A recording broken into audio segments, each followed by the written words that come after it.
everybody, welcome back again. In my last video I did using a painting using only burnt umber, and that was this one, and it was a single color. Some people call them a tonal picture because you're just trying to get the tones correct. And I used burnt umber for that one. So for this one, I thought I would use only Payne's gray.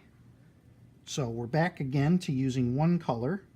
And again, this is good if you're a beginner to practice. And a lot of your professional artists will tell you to practice using one tone, doing tonal sketches. So we're going to do something along those lines. Again, I've got the 90-pound Fabriano. This is like 12 by 18. You don't have to use anything this big.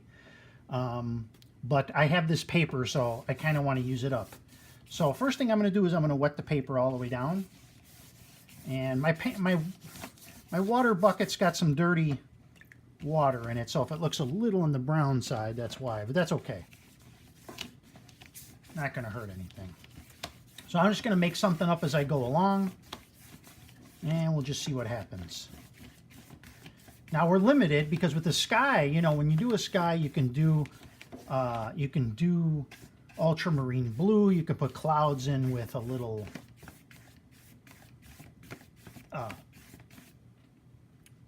gray paint and alizarin crimson.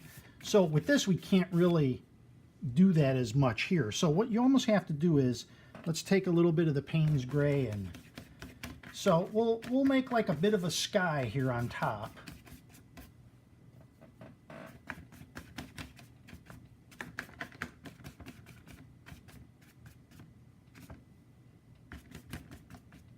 And we'll just kind of create some clouds, some little darker clouds here. It's a little too dark, but it will dry back.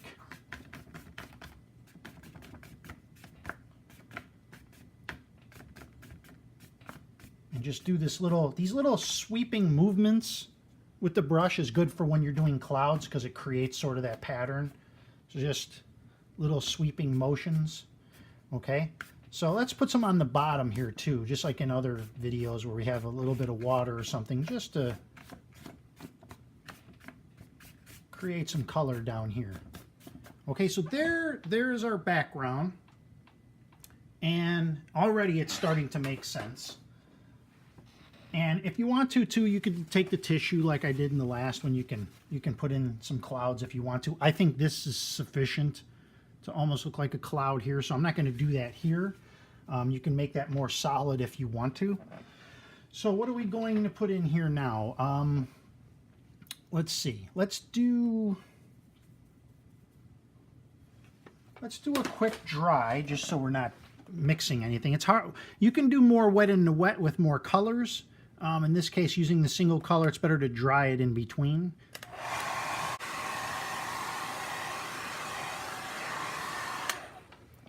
As you can see, this is starting to dry back quite a bit. So let's take our, again, Payne's gray.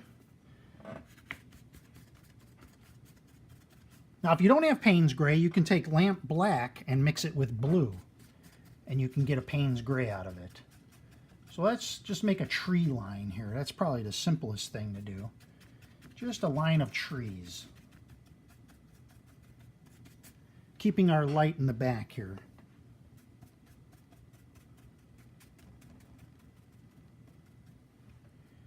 And we'll come on over the top, which is some darker shade of that, so we get some variation going in here.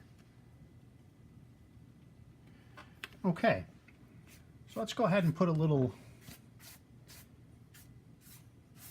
tell you what, we'll go ahead and we'll put in a little, we'll put in some darker shrubbery down here on the bottom. We'll start to get a little neater with the paint. And I got a loose hair. If you ever get one of those, see?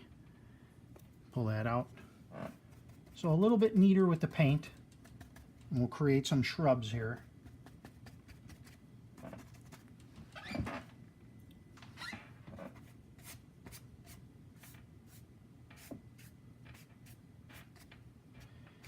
And let's go ahead and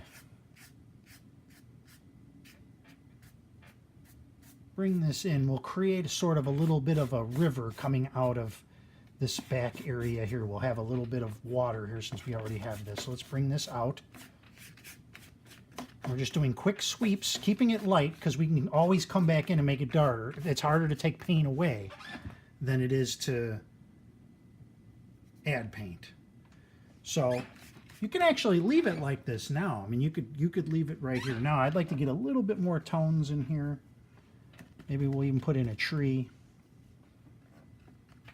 Let's create a little bit definition to the banks.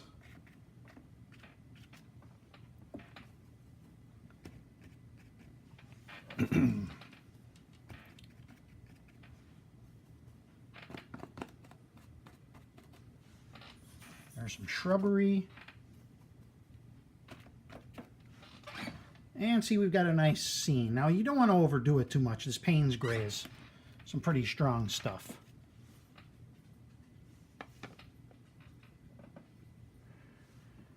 Okay, now as far as the water goes, you can leave it like this. If it's pretty dry, which it looks like it is, you can create some sweeps that create some sparkles. So what you want to do is get some paint on the brush. This is another good technique for the Hake brush. See how the bristles are rounded? See, a lot of people think when you're painting you're using like a paintbrush like this, but because this brush is so flexible, you can turn it different directions. Like, for example, you can bend it like this, see, and you can get this nice bend. So you're actually painting with the sides of the bristles. Now watch as I go across. Now it's a little bit of experiment. You want to go lightly with this because you want to leave white there. So we're going to try to go as light as possible through the center. We don't want to do too much more than that.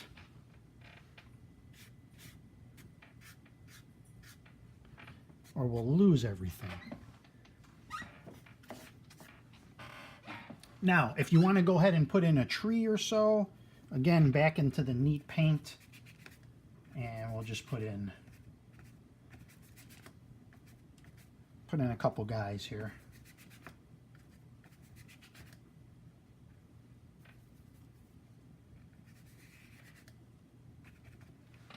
And so there's a nice tree. Bring it off the paper here.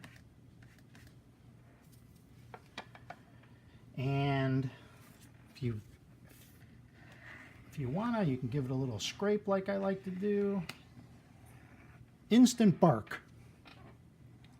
Instant tree bark. All right, so let's take our rigger brush. If you decided to do a tree, if the first part is too complicated as it is, just leave the tree out of it for now. But let's go ahead and we're just going to put in some little flicks. I think I need a little bit more paint on the palette here. But I like the burnt umber for this more. I think it looks better. It's like a sepia tone. But for something like this, it's good practice.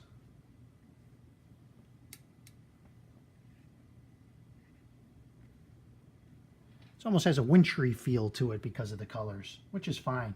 And if you do that, you could leave off the leaves off the tree. Let's put in a couple sticks in here.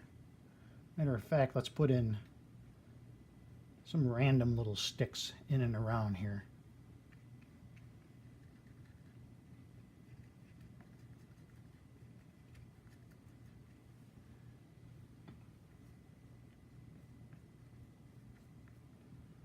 We'll leave the leaves off the tree.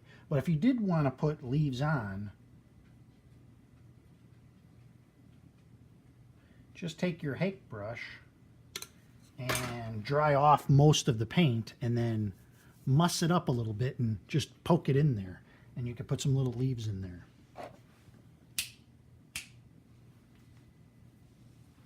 So that's it. That's a pretty simple one. Maybe we'll throw a bird in there. Could throw a little bird in the sky. And put one more up here. And then sign it.